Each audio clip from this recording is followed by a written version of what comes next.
अस्सलाम वालेकुम। I hope all of you are well. आज का जो क्वेश्चन है बड़ा स्ट्रेट फॉरवर्ड सा क्वेश्चन है। उसमें उसने कुछ आपको ट्रांजैक्शंस बताई हुई हैं जो बिजनेस में हुई हुई हैं, और उसने साथ डेट्स भी दी हैं, उन ट्रांजैक्शन की डिटेल दी है। पहले वाले में टॉपिक में या पार्ट ए में वो रिक्वायर कर रहा है कि आपने इन जो ट्रांजैक्शन है इनके इफेक्ट्स फाइंड आउट करने हैं कि रेवेन्यू पे क्या इम्पैक्ट आया, एक्सपेंसेस पे क्या इम्पैक्ट आया और नेट इनकम पे क्या इम्पैक्ट आया, एसेट्स के ऊपर कितना डिफरेंस आया, लाइबिलिटीज के ऊपर कितना डिफरेंस आया है, ओनर्स इक्विटी के ऊपर कितना डिफरेंस आया है। तो हम लोग भी यही करेंगे, हम साथ साथ इन ट्रांजेक्शन को पढ़ते जाएंगे और इनका इम्पैक्ट फाइंड आउट करते जाएंगे। तो सबसे पहले हम अपनी बेसिक अकाउंटिंग इक्वेशन लिख लेते हैं। जो हमारी बेसिक अकाउंटिंग इक्वेशन थी वो क्या थी? हमने बोला था कि जी assets is equal to liabilities plus equity plus income minus expenses. Then हमने क्या क्लासिफाई किया था, अगर हमें कंपनी की फाइनेंशियल परफॉर्मेंस देखनी है, परफॉर्मेंस फॉर द ईयर देखनी है, तो हम लोग देखेंगे इनकम स्टेटमेंट को देखेंगे। और अगर हमें बैलेंस शीट फाइंड आउट करनी है तो this whole thing belongs to balance sheet.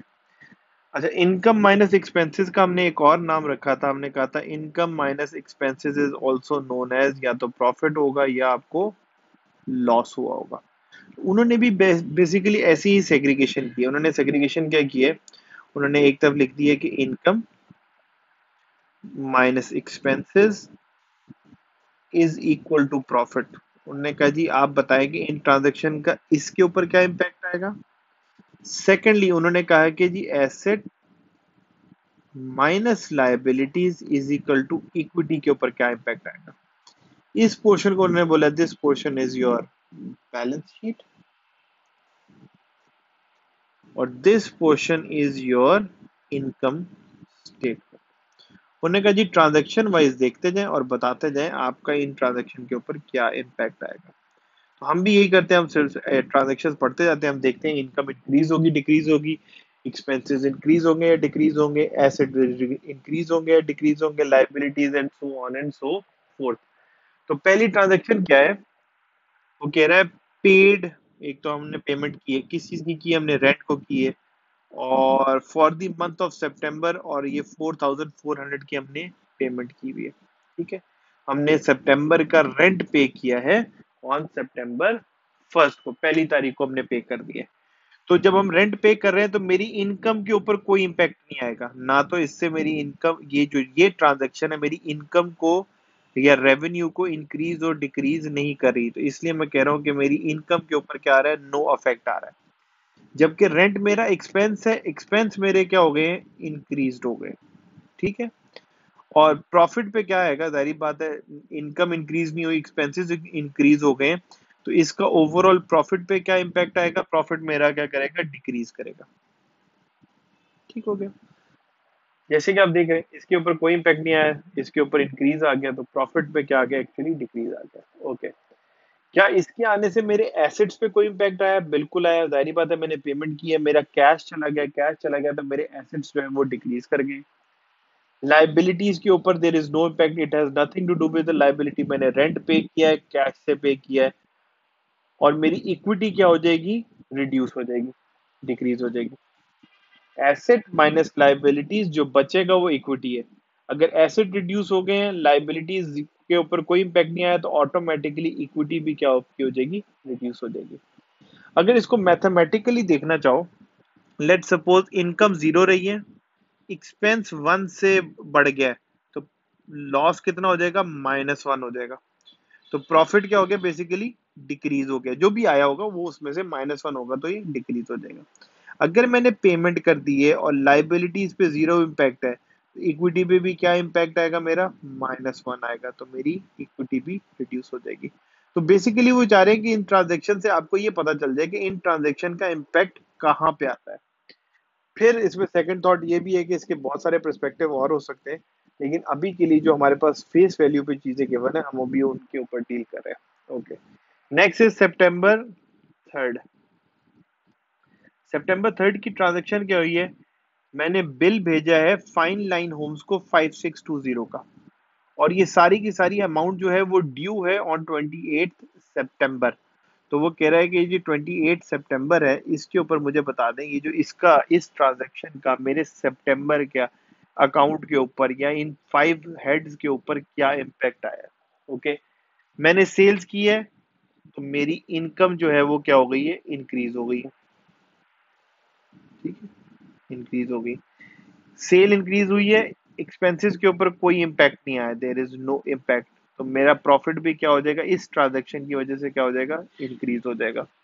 Okay, अब मैंने उनको बिल भेजा हुआ है और इससे मुझे पैसे रिसीव होने हैं और वो ड्यू है 28 सितंबर को।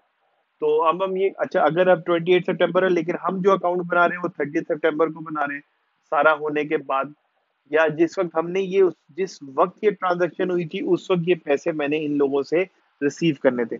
अगर 30th हो चुकी है और मैं पैसे रिसीव कर चुका हूँ, उस केस में भी मेरे कैश इंक्रीज हो गया है, तो मेरे एसेट्स जो है इंक्रीज हो गए। अगर वो मुझे पैसे नहीं मिले हुए, they are still my receivable, और receivable is an asset, asset आपका इंक्रीज हो गया। लाइबिलिटीज के ऊपर there is no impact. Equity overall क्या होगी, इस ट्रांजैक्शन की वजह से मेरी इंक्रीज हो जाएगी। ठीक हो गया। Next is September of 9th। 9 सितंबर को क्या हुआ है, provided surveying services to Sunset Ridge, एक कंपनी को दी है for 2830। The amount was collected on this date. मैंने एक आदमी को सर्विसेज दी, उसने 2830 रुपए मुझे कैश दे दिया। इसका क्या इम्पैक्ट आएगा, सेम वही इम्पैक्ट आएगा जो ऊपर वाली ट्रांजैक्शन का। सेल हुई है, सेल हुई है तो मेरी इनकम जो है वो क्या हो जाएगी, इंक्रीज हो जाएगी। एक्सपेंसेस के ऊपर इस ट्रांजैक्शन का कोई इम्पैक्ट नहीं आएगा, मेरा प्रॉफिट जो है वो क्या हो जाएगा, इंक्रीज हो जाएगा। कैश मुझे मिल गया, इसका मतलब मेरे एसेट्स इंक्रीज हो गए। इस ट्रांजैक्शन का लाइबिलिटी से कोई लिंक नहीं है और मेरी इक्विटी भी इवेंचुअली क्या हो जाएगी, इंक्रीज हो जाएगी। तो बेसिकली हम देख रहे हैं कि इनमें से किन चीजों पे उसका इम्पैक्ट आएगा और किन चीजों पे क्या पॉजिटिव इम्पैक्ट आया या नेगेटिव इम्पैक्ट आया। ओके जी, सितंबर 14 को क्या हुआ, placed a newspaper advertisement in daily items to be published in the September 20th issue. The cost of advertising was 165. The payment is due in 30 days. हमने payment नहीं की है, हमने एड बुक कर लिया 165 का, 14th को बुक किया, 20th को वो चलेगा और 20th को जब चलेगा तो उसके 30 दिन बाद मैं इसको पेमेंट कर दूंगा। तो इससे क्या होगा, क्या मेरी इनकम पे कोई इम्पैक्ट आया होगा, इनकम मेरी इंक्रीज डिक्रीज होगी, नहीं, देर इज नो इम्पैक्ट। इसकी वजह से मेरे एडवर्टीजमेंट एक्सपेंसेस क्या हो जाएंगे, इंक्रीज हो जाएंगे, तो ओवरऑल एक्सपेंसेस में भी क्या आ जाएगा, इंक्रीज आ जाएगा। तो प्रॉफिट के ऊपर क्या आ जाएगा, डिक्रीज आ जाएगा। ठीक है, ओके। एसेट्स के ऊपर कोई इम्पैक्ट आ रहा है, कोई पेमेंट नहीं हुई, कुछ भी नहीं हुई, देर इज नो इम्पैक्ट। मैंने कमिटमेंट कर लिए, मैं 165 दूंगा, it is my liability. Liability क्या हो जाएगी मेरी, इंक्रीज हो जाएगी। जब लाइबिलिटी इंक्रीज होगी तो इक्विटी क्या हो जाएगी, ओवरऑल डिक्रीज हो जाएगी। ठीक हो गया, ये हो गया सितंबर हमारा 14। नेक्स्ट आ रही है हमारी ट्रांजैक्शन सितंबर ऑफ 25। इस ट्रांजैक्शन में क्या हुआ है, received a cheque for 5620 from Fine Line Homes for the amount billed on September 3। जो मैंने 3 सितंबर को बिल भेजा था, उन्होंने मुझे इसका चेक भेज दिया है कि ये आप चेक ले लीजिए और आपकी पेमेंट जो है पिछली क्लियर हो गई है। जब सितंबर 3 थी तो मैंने क्या कहा था, मैंने इनको सर्विसेज पे की है जो 28 को मुझे मिलनी है, उन्हें 25 को मुझे चेक दे दिया हुआ। ओके, अब हम देखते हैं कि इसका क्या इम्पैक्ट आएगा। इस उन्होंने मेरे दिए हुए पैसे मुझे वापस किए हैं, मैंने जो उनको चीजें भेजी थी वो पैसे वापस किए हैं। इससे मेरी इनकम के ऊपर कोई इम्पैक्ट नहीं आएगा। ठीक है, क्या इसका मेरा एक्सपेंसेस पे भी कोई इम्पैक्ट नहीं आएगा, इसका मतलब मेरे प्रॉफिट पे भी इस ट्रांजैक्शन का कोई इम्पैक्ट नहीं आएगा। अच्छा, पहले ये क्या थे, मेरे रिसीवेबल थे, अब उन्होंने मुझे कैश पे कर दिए, तो मेरे रिसीवेबल कम हो गए हैं और मेरे जो कैश है वो ज्यादा हो गया है। सेम अमाउंट से रिसीवेबल कम हुए हैं, सेम अमाउंट से मेरा कैश ज्यादा हो गया है, तो ओवरऑल मेरे एसेट्स के ऊपर कोई इम्पैक्ट नहीं आएगा। ओके, लाइबिलिटी से इसका कोई लेना देना नहीं है, नो इम्पैक्ट। और इक्विटी में भी क्या होगा, इसका नो अफेक्ट आ जाएगा। ठीक हो गया। नेक्स्ट इज सितंबर ऑफ 26 की ट्रांजेक्शन। 26 को क्या हुआ हमारे साथ, हमने फिर सर्वाइंग सर्विसेज दी हैं, इस आदमी को दी हैं 1890 की दी हैं, इसमें से हमने 400 कैश ले लिया है और बकाया जो अमाउंट है वो हमें कितने दिनों में मिलेगी, 30 डेज में मिलेगी। ओके जी, 26 में। इससे क्या होगा, मेरी इनकम, जाहिर बात है मैंने सेल्स की है, इनकम मेरी क्या हो जाएगी, इंक्रीज हो जाएगी। इनकम मेरी क्या हो जाएगी, इंक्रीज हो जाएगी। इसका मेरे एक्सपेंसेस के ऊपर कोई इम्पैक्ट नहीं है, मेरा ओवरऑल प्रॉफिट जो है वो क्या हो जाएगा, इंक्रीज हो जाएगा। ठीक हो गया। नेक्स्ट क्या है, पैसे भी आ गए, एसेट भी आ गया। मैंने उसे 400 रुपए ले लिए, बकाया उसने मुझे क्या कहा है कि मैं आपको 30 डेज में दे दूंगा, तो मेरे रिसीवेबल भी इंक्रीज हो गए, मेरा कैश भी इंक्रीज हो गया, ये दोनों मेरे एसेट हैं, इसलिए मेरे एसेट्स ओवरऑल इंक्रीज हो जाएंगे। लाइबिलिटी के ऊपर कोई इम्पैक्ट नहीं है, इक्विटी ओवरऑल क्या हो जाएगी, मेरी इंक्रीज हो जाएगी। ठीक हो गया। नेक्स्ट इज हमारे पास आ रही है सितंबर ऑफ 29। 29 को क्या हुआ है, sent a cheque to Daily Item in full payment of the liability incurred on September 14। जो मैंने एडवर्टीजमेंट का था, मैंने पे 14 सितंबर को एक एडवर्टीजमेंट की थी 165 की, मैंने उनका इनको चेक बना के दे दिया है। चेक बना के दे दिया है तो इसका इनकम के ऊपर कोई इम्पैक्ट नहीं है, नो इम्पैक्ट। इस ट्रांजैक्शन की वजह से एक्सपेंस के ऊपर कोई इम्पैक्ट नहीं आ रहा, एक्सपेंस पहले रिकॉर्ड हो चुका हुआ है। इस ट्रांजैक्शन की वजह से मेरे प्रॉफिट के ऊपर कोई इम्पैक्ट नहीं आ रहा, वो रिकॉर्ड हो चुका है।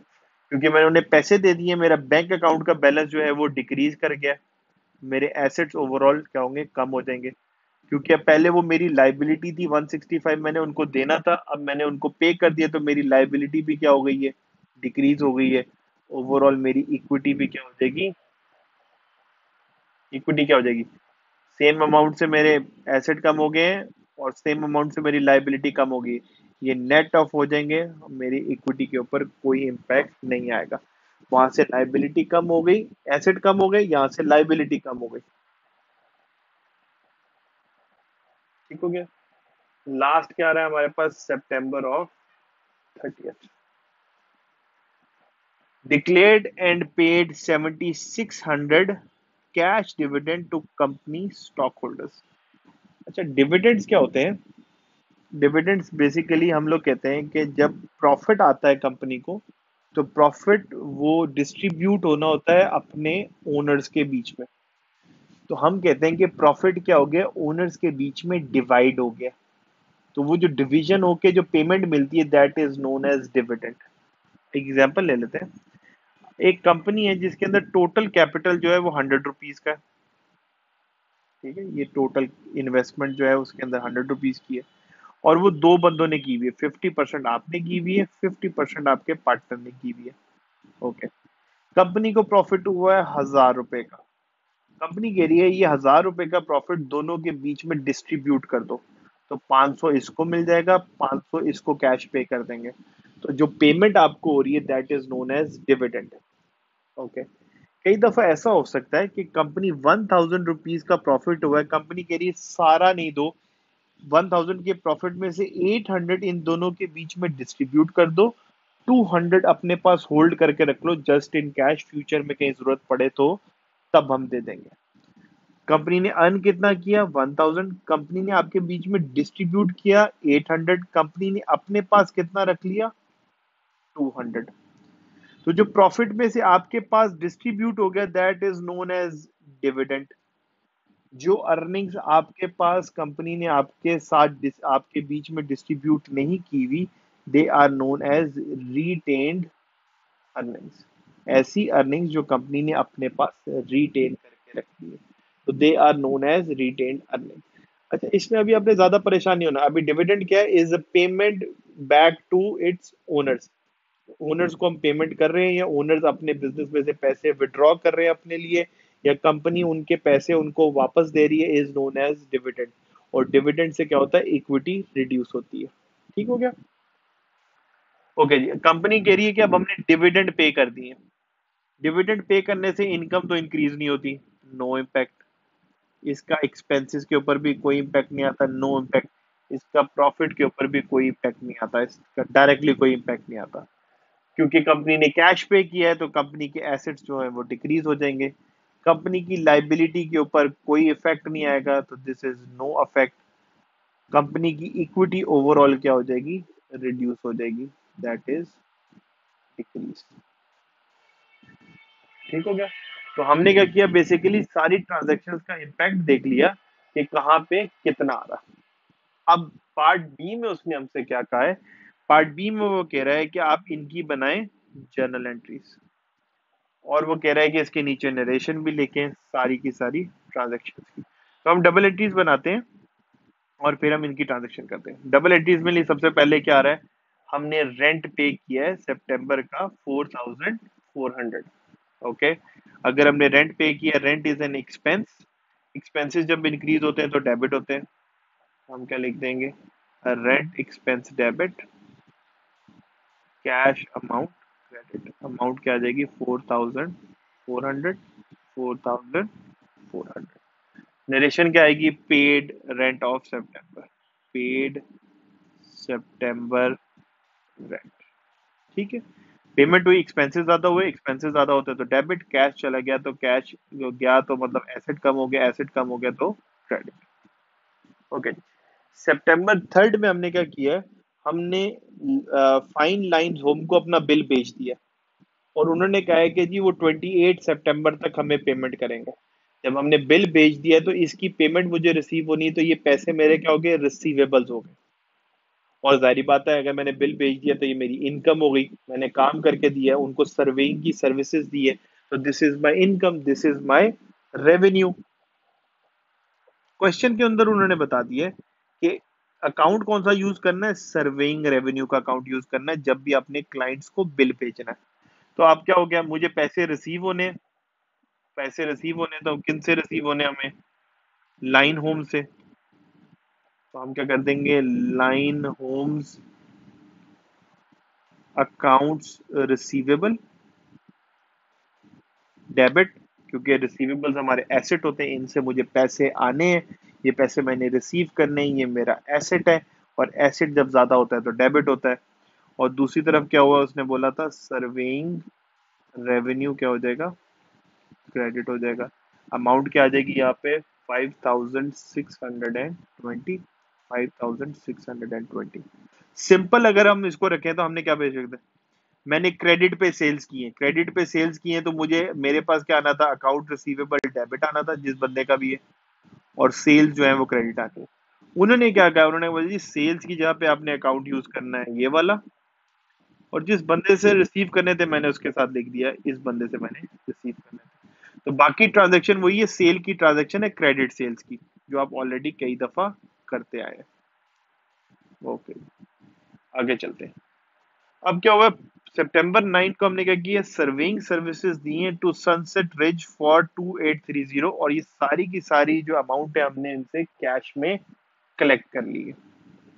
ओके, कैश रिसीव हो गया, कैश मेरा ज्यादा हो गया तो कैश हो गया डेबिट, अमाउंट क्या आई 2830। इसके अगेंस्ट मुझे क्या था, ये मेरा क्या था, रेवेन्यू।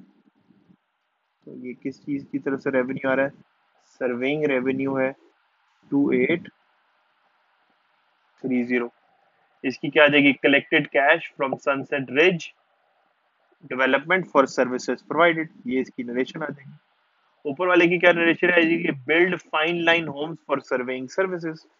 लिख देता हूँ, build fine Line Homes for surveying, sorry for the spelling, service. और यहाँ पे क्या आ जाएगा, collected cash from sunset for surveying revenue. ठीक हो गया, ये इसकी नरेशन होगी, ये डेबिट अमाउंट होगी, ये क्रेडिट अमाउंट होगी। ओके, सितंबर 14 को क्या हुआ है, हमने एडवर्टाइजमेंट प्लेस की है, और उसके अगेंस्ट क्या हुआ है, 165 की पेमेंट जो है मेरे पे ड्यू हो गई है। तो अब क्या है, अब क्या आएगा, मेरा एक्सपेंस इंक्रीज हुआ है। एक्सपेंस कौन सा इंक्रीज हुआ है, एडवर्टाइजिंग एक्सपेंस, और एक्सपेंसेस जब इंक्रीज होते हैं तो डेबिट होते हैं। एडवर्टाइजिंग एक्सपेंसेस जो हो गए वो हो गए 165। अब ये मैंने अमाउंट पे करनी है तो ये क्या आ जाएगा, किसको पे करनी, कुछ लिखा हुआ, कुछ भी नहीं लिखा हुआ, तो हम इसको लिख देते हैं अकाउंट पेएबल। अगर कोई नाम होता तो हम आगे लिख देते X Y Z just for example, और ये क्रेडिट हो जाता 165 से। नरेशन इसकी क्या लिखे, placed ad in newspaper to be published on September 20th, total amount is due in 30 days। Basically जो ट्रांजैक्शन हुई है इसकी short form as a reminder देखने से पता चल जाए कि ऊपर वाली ट्रांजैक्शन रिफ्लेक्ट क्या कर रही है। ओके, फिर क्या हुआ, रिसीव्ड ए चेक फॉर 5620, ठीक हो गया, received a check for 5620 from Fine Lines Homes for the amount billed on September 3। Check मिल गया, इन्होंने कैश लिखा हुआ है बट हम लोग बैंक ही लिखेंगे क्योंकि बैंक चेक जो आता है वो बैंक में आता है। बैंक मेरा इंक्रीज हो गया है तो बैंक डेबिट 5620। और जब हमने इनको बिल भेजा था सितंबर 3 का तो हमने कौन सा अकाउंट यूज किया था, फाइन लाइन्स होम। ये अकाउंट जो है हम लोग क्या कर देंगे, क्रेडिट हो जाएगा। लाइन होम्स अकाउंट रिसीवेबल, इसी के अगेंस्ट पेमेंट मिली है ना, तो यही अकाउंट हम लिख लेते हैं कि 5620 से क्रेडिट हो जाएगा। पहले वो मेरा एसेट था, अब उसने पे कर दिया है तो एसेट कम हो गए, एसेट जब कम होते हैं तो क्रेडिट। फिर मुझे पैसे बैंक में मिल गए, बैंक का अकाउंट का बैलेंस ज्यादा हो गया, बैंक इंक्रीज होता है तो क्या होता है, डेबिट। ठीक हो गया। 26 provided surveying services to Thompson Excavating Company for 1890। Vida collected 400 cash with the balance due in 30 days। हमने 1890 की सर्विसेज दी है। इसमें किसी को मसला हो सकता है, बिल्कुल हो सकता है, मैं अभी बता देता हूँ।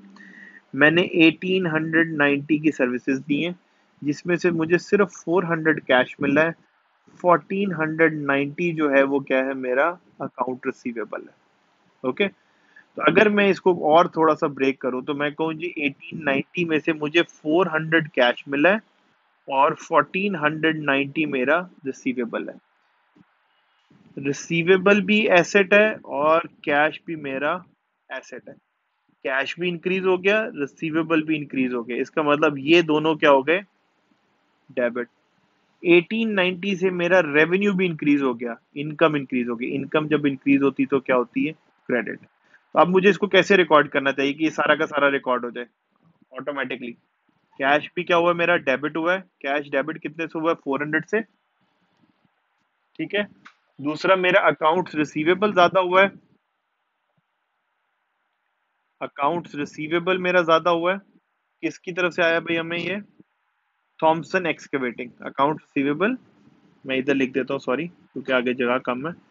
थॉमस एक्सकेवेटिंग अकाउंट्स रिसीवेबल, ये भी आ गया मेरा कितने से, 1490 से। और बकाया क्या हो गया मेरा, सर्विंग रेवेन्यू मेरा इंक्रीज हो गया है 1890 से। तो ये क्या होगी बेसिकली, आप इसमें परेशानी क्या हो सकती है यार, दो दो हेड्स इकट्ठे आ रहे हैं, ये तो पहले कभी हमने पढ़ा नहीं है। कई पूरी ट्रांजैक्शन अभी आपने देखा, ये there were 8 transaction in this whole question.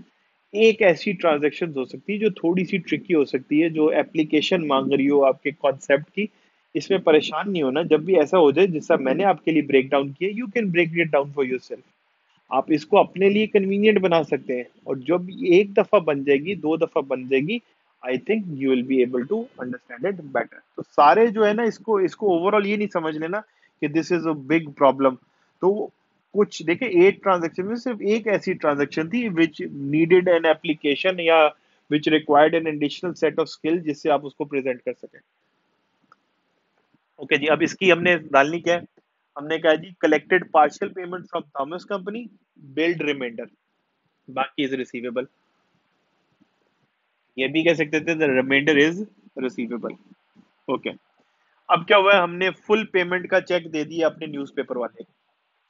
जब हमने न्यूज़पेपर से लिया था तो हमने लिखा था अकाउंट पेएबल एक्स वाई जी।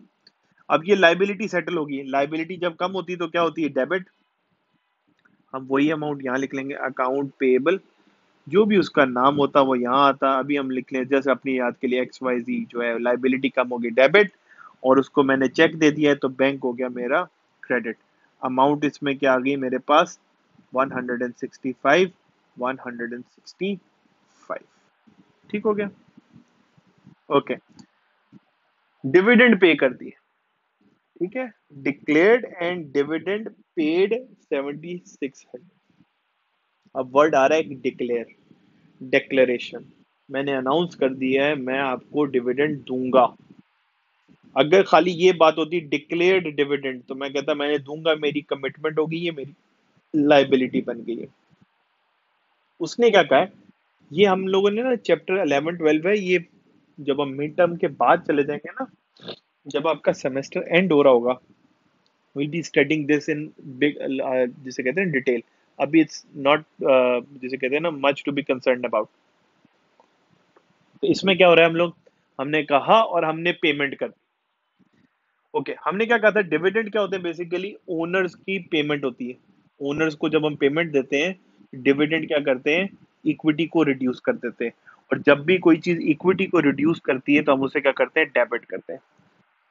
किस चीज ने इक्विटी को रिड्यूस किया, डिविडेंड। डिविडेंड हमें पता है किसको मिलते हैं, ओनर्स को मिलते हैं।